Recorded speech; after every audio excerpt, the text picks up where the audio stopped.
15,000 रुपए दे के 17 लाख का आपने क्या किया? गाड़ी खरीदी, बंगला खरीदा, फिल्म देखी, श्रीदेवी के साथ डांस किया। श्रीदेवी तो मर गई, अब तो नई हीरोइन आ गई। वहाँ के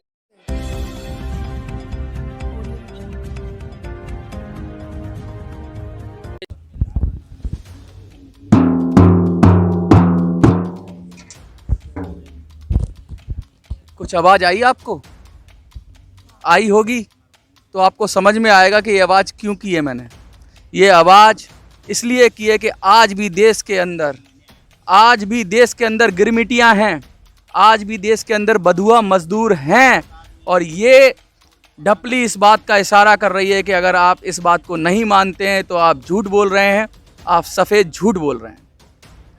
किस तरीके से गरीब मजदूरों का, प्रवासी मजदूरों का, शोषित वर्ग का शोषण किया जाता है और किस तरह से उन्हें बंधक बना लिया जाता है, उसकी वानगी भर है कि देश में जगह जगह ऐसे गिरोह चल रहे हैं जो मजदूरों को लालच देकर बुलाते हैं, अपने पास बुलाते हैं और पास बुलाने के बाद उनको बधुआ मजदूर की तरह उनसे दिन रात काम कराते हैं, उनको कर्ज के जाल में फंसा लेते हैं। ये तो सुना होगा आपने, कर्ज के जाल में फंसा के भी लोग मनमानी करते थे, जैसे एजेंट करते थे, वो काम खत्म हो गया।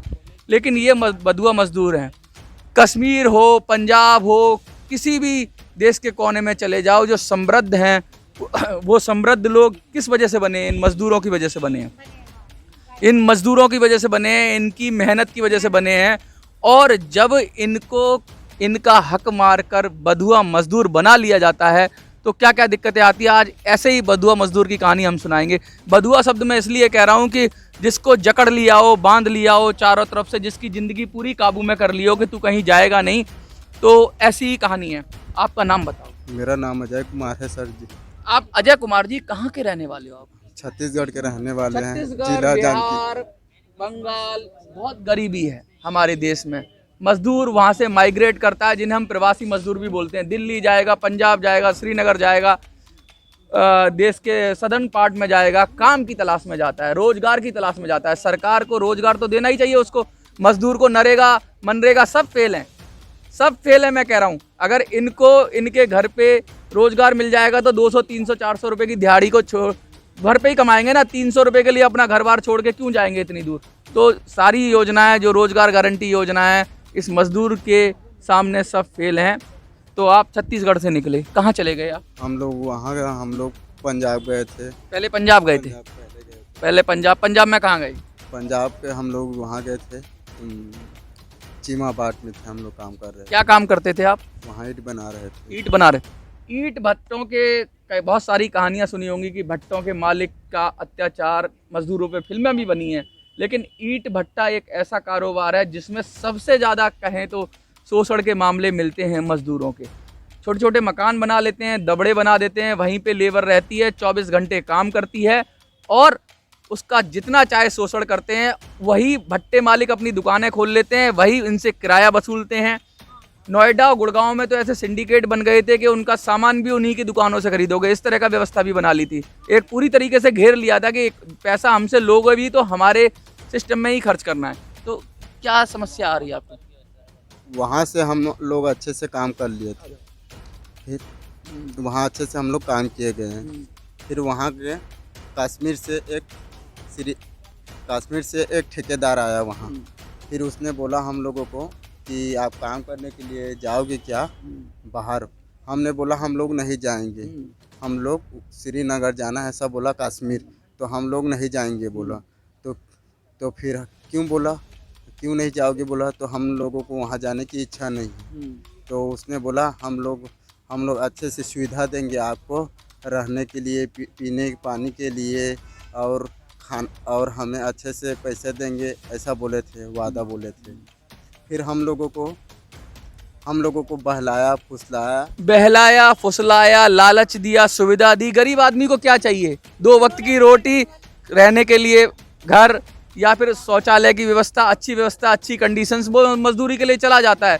इनको सब्ज बाग दिखाए जाते हैं। अभी जब कोरोना काल था तो पंजाब के लोग बिहार गए, छत्तीसगढ़ गए, मजदूरों को एसी बस में बिठा के लाए, उनके गले में मालाएं पहनाई। क्यों पहनाई? क्योंकि अपना काम निकालना था। तो अपना काम निकालने के लिए जैसे मुर्गी को दाना डाला जाता है ना, वैसे इनको भी दाना डाला गया। कश्मीर के किसी व्यक्ति ने इनको दाना डाला और कहाँ ले गया आपको? हम लोगों को हम श्रीनगर ले गया। श्रीनगर ले गया। श्रीनगर में क्या? बड़गांव मगरीपुरा में थे हम लोग। बड़गांव मगरीपुरा में थे और वहाँ क्या दिक्कत हो गई? वहाँ मार्क नंबर 191 था वो। वहाँ ये कब की बात है जो अभी कश्मीर में जो अभी आर्टिकल हटाया था 370, उससे पहले की बात है कि अभी की हाल फिलहाल कि ये इसी साल? मैं बता दूं कश्मीर के अंदर धारा 370 को हटा दिया गया है, तो केंद्र सरकार के अधीन अब कश्मीर है। उस समय की बात कर रहे हैं, ये कोई वैसे कश्मीर की बात नहीं कर रहे हैं, उस समय के कश्मीर की बात नहीं कर रहे हैं जबकि कुछ और सरकारें होती थी और वहाँ कुछ और अलग तरीके का संविधान चलता था। ये इसी देश के संविधान के अंदर गिरमिटिया मजदूरों की कहानी बता रहा हूँ। गिरमिटिया क्यों कह रहा हूँ? गिरमिटिया शब्द इस्तेमाल किया जाता था अंग्रेजों के समय में। गांधी जी के ऊपर एक किताब लिखी गई है, बहुत फेमस है, विष्णु प्रभाकर की। अगर आप पढ़ेंगे 450 से 500 पन्नों की किताब है, सत्य घटनाओं पे है। तो उसका नाम ही है पहला गिरमिटिया। पहला गिरमिटिया यानी पहला मजदूर। गिरमिटिया यानी कोई हक ही नहीं है, गुलाम। सीधा सीधा बोलूँ तो गुलाम। मजदूर भी नहीं, कुछ भी नहीं, गुलाम। गुलाम का कोई अपना आइडेंटिटी नहीं होती, कोई सम्मान नहीं होता, कोई जीवन का महत्व नहीं होता। जैसे चाहे जिस तरीके से चाहे उसका शोषण करो, ये मालिक को पूर्ण अधिकार होता है। ऐसा ही हुआ आपके साथ? हाँ, ऐसे ही हुआ गया है। और हमें और वहाँ एडवांस दिया भी गया। एडवांस दे दिया आपको? और उसने बोला कि फिर दिक्कत क्या हुई? आप एडवांस दिया, फिर मुक जाएगा।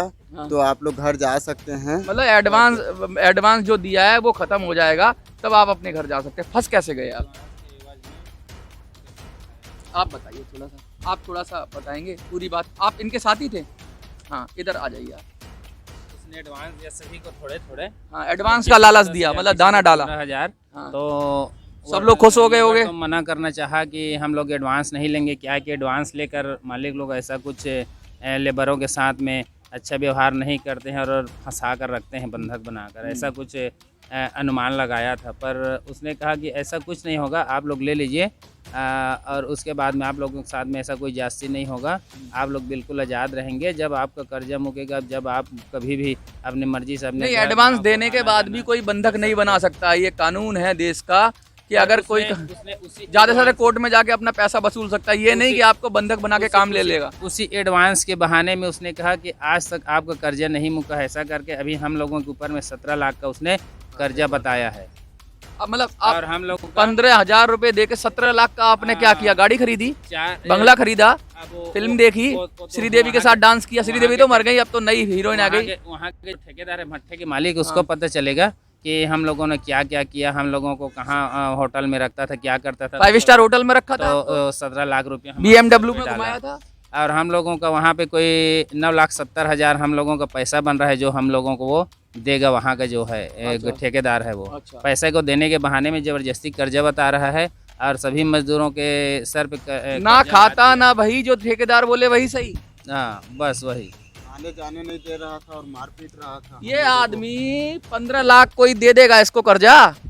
ये आदमी जो मजदूर है, दिहाड़ी मजदूर, उसको कोई ठेकेदार 15 लाख दे देगा? अरे 3-3, 4-4 महीने की सैलरी तनख्वाह रोक के रखते हैं ठेकेदार, तब जाके 1 महीने की इनकी तनख्वाह रिलीज होती है, इनको पैसा मिलता है। इनको कह देना कि 15 लाख रुपए ले लिए भैया, कौन से कागज में ले लिए, किधर ले लिए, कौन सा चेक है, पहले तो उससे पूछो जो 15 लाख बांट रहा है उसके पास इतना पैसा आया कहाँ से, जो 15-15 लाख दे रहा है। मोदी जी ने कहा था 15 लाख देंगे, लेकिन दिया नहीं उन्होंने। लेकिन इनको ठेकेदार कह रहा है कि दिया है, तो दिया है तो गया कहाँ वो 15 लाख? उसको कहाँ खा गई? कोई चील खा गई, मछली निकल गई, मगरमच्छ डकार गया, या शेर उसको हड़प कर गया? कौन जानवर था जो आया और इनके 15 लाख हड़प कर गया और इनको कर्जे में फंसा गया? क्या क्या कहता है? फिर आप निकले कैसे वहाँ से? फिर उन लोगों ने पैसे उसे दिया नहीं। कोई यदि बीमार पड़ जाता था तो पैसे उसे नहीं मिलता था। तो इसमें 2-3 हमारे साथ आप उनकी बातों में उन्होंने ऐसा बात का जाल बचाया कि तुम्हारे ऊपर इतना खर्चा हो गया, ये खर्चा हो गया, वो खर्चा हो गया। 15,000 दिए, 15 लाख का खर्चा बता दिया और उसको दबाव में लेकर 17 लाख का बता के उसको दबाव में लेके आपसे काम कराता रहा। और हम लोगों के साथ में कोई हिसाब किताब नहीं किया। जब ज़्यादा अत्याचार वो करने लगा, मारने पीटने लगा, तो कई लोगों को, हमारे जो भाई हैं यहाँ पर, उन लोगों को। कितने लोग थे आप? हम लोग बाल बच्चे करके पूरा 90 आदमी थे। 90 आदमियों को इसी देश के अंदर, इसी देश के अंदर बंधक बना लिया जाता है। लगातार जम्मू कश्मीर की बात कर रहे हैं ये लोग, बंधक बना लिया जाता है, इनको लालच दे के ले जाया जाता है। इस पर कौन सी दफ़ा लगेगी, कौन सा कानून इस पे लगेगा, ये सरकार को तय करना है। लेकिन यहाँ गिरमिटिया बना दिया गया है इनको, यहाँ पे गुलाम बना लिया गया है इनको, और इनके ऊपर मनमाने तरीके से आरोप लगा कर के तुम्हारे ऊपर इतना खर्चा हो गया है, तुम्हें काम करना ही होगा। कोई ज़बरदस्ती है क्या? देश में कानून नाम की कोई चीज़ नहीं है क्या? सरकार की तरफ कोई आपने कोई शिकायत की किसी पुलिस से, किसी महकमे से?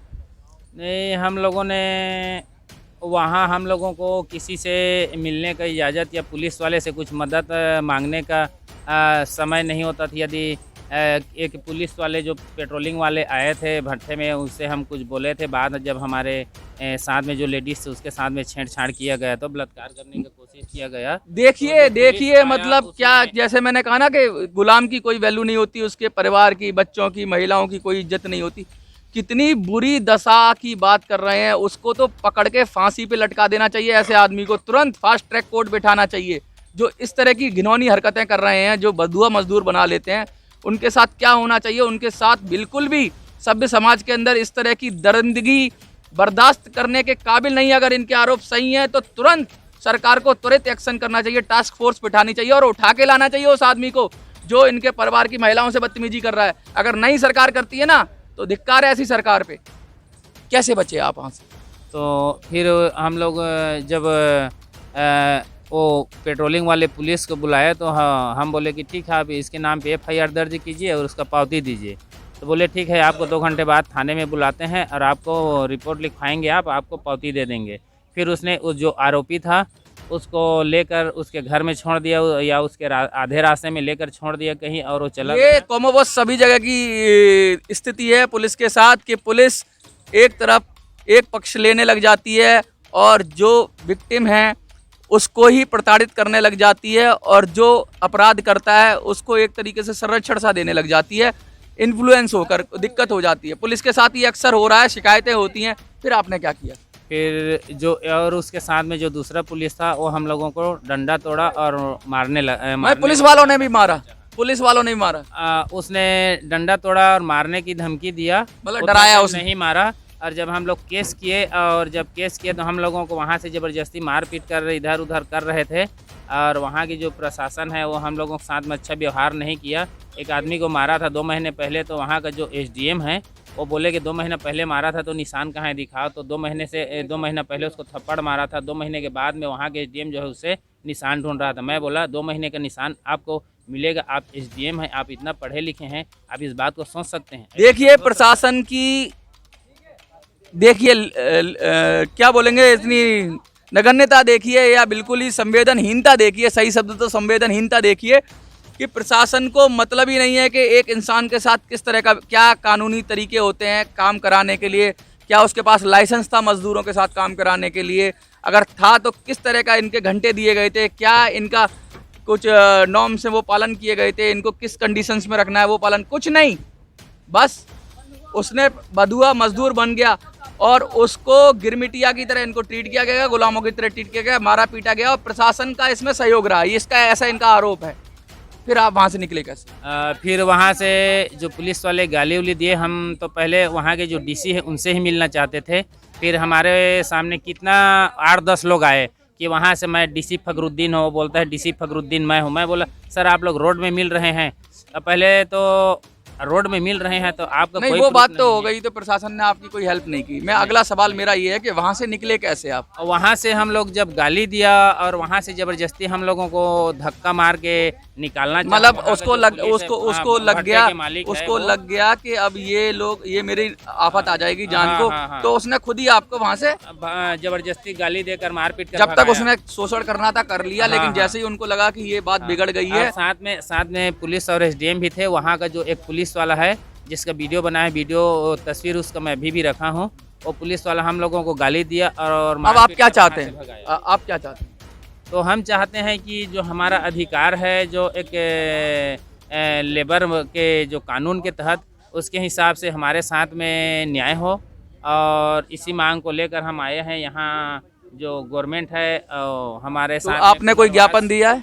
ज्ञापन हम लोग यहाँ पीएम को दे दिए हैं और यहाँ पार्लियामेंट थाना में मैं आया था कल 12 तारीख को 12/10/2022 को कल को, और यहाँ पर मैं ज्ञापन दे दिया हूँ और पुनर्वास को लेकर, और जो हमारे जो कमाई का पैसा है वो पैसा हमको दे दे, हमारा पुनर्वास का व्यवस्था करे और दोबारा हम लोगों को बाहर में मजदूरी करना न पड़े। ये बहुत बड़ी बात है कि मजदूरों को वहीं रोजगार मिल जाए, इसका लब्बो लुआब ये है। तो ये फिर ऐसे कबूतरबाजी सुना था कि इस देश से लोगों को भेज दिया जाता है दूसरे देशों के अंदर, वहाँ वो लोग फंस जाते हैं। लेकिन अपने ही देश में ऐसे हालात हो जाएंगे कि इनको फंसा लिया जाएगा, इनके कागज पत्र रख के, इन पे आरोप लगा के, इनको दबाव बना के 90 आदमियों को एक जगह देश के अंदर गुलाम और बंधक बना के रखा जाए, दिन रात काम लिया जाए उनसे, और जब काम करने से मना कर दें, इंतहा हो जाए जुल्म की, तो उल्टे सीधे आरोप लगाकर उनके ऊपर पुलिसिया दबाव डाला जाए, प्रशासन से दबाव डाला जाए और केस वगैरह किया जाए। बहुत ही गंभीर बात है, सरकार को इस पर तुरंत जांच बिठानी चाहिए और ऐसे इंसानों को जिन्होंने ये कुकृत्य किया है, मैं कहूँगा उसको तुरंत दंडित किया जाना चाहिए। फास्ट ट्रैक कोर्ट पे मुकदमा चलना चाहिए। लेबर कोर्ट की बात छोड़िए, ये क्राइम है, ये सिर्फ लेबर कोर्ट की बात नहीं है, ये क्राइम है। देश के अंदर किसी की राइट टू लिबर्टी है, हमारे देश के अंदर स्वतंत्रता का अधिकार है, हमारा फंडामेंटल राइट्स इनका वायलेट हुआ है। बहुत बड़ी बात है।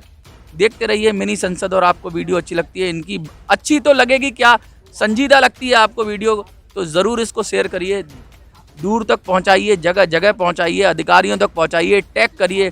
लेकिन एक मजदूर की बात, एक गिरमिटिया की बात, एक बधुआ मजदूर की बात लोगों तक पहुंचाइए। जंतर मंतर से मैं मनोज सुराजी, जय हिंद।